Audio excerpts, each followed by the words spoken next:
Сегодня отслужили всеночное бдение на Сахалине, в Рождественском соборе кафедральном. Здесь, на Сахалине, я начинал свое служение.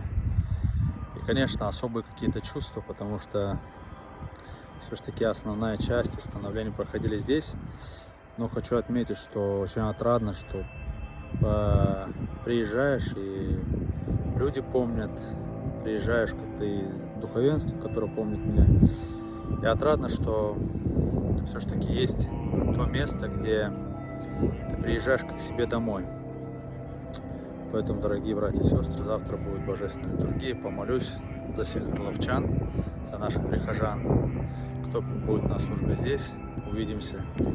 Боже, всем помощи. У меня какая-то вот внутренняя радость, я не знаю. Вот здорово, что как-то вот есть возможность возвращаться в те места, где ты проходил свое служение.